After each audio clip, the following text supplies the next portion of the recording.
Waarom staat hij zo scheef? Dat torentje van Pisa. Vroeg het pa die dag na, maar stelde toen die vraag aan ma. Waarom staat hij zo scheef? Dat torentje van Pisa. Ma dacht na, maar weldra vroeg zij het grootpapa.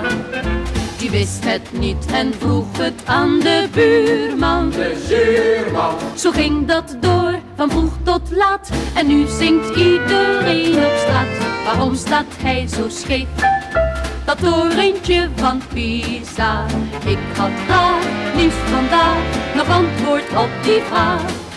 Ik reed in mijn vakantie door mooie Pisa heen. Maar sinds ik daar die toren zag, vraag ik aan iedereen. Waarom staat hij zo scheef? Dat torentje van Pisa. Vroeg het pa, die dacht na, maar stelde toen die vraag aan ma. Waarom staat hij zo scheef? Dat torentje van Pisa. Ma dacht na, maar weldra vroeg zij het grootpapa. Die wist het niet en vroeg het aan de buurman. De zuurman. Zo ging dat door, van vroeg tot laat. En nu zingt iedereen op straat. Waarom staat hij zo scheef? Dat torentje van Pisa. Ik had graag liefst vandaag nog antwoord op die vraag.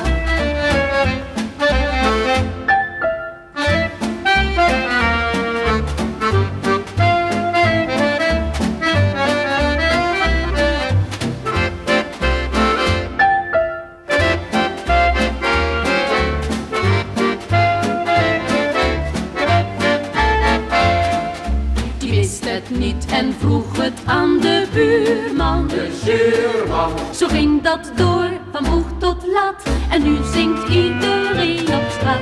Waarom staat hij zo scheef? Dat torentje van Pisa. Ik had graag liefst vandaag nog antwoord op die vraag. Vroeg het Jan, vroeg het Piet, vroeg het Toos, vroeg het Reet, maar niemand die het weet.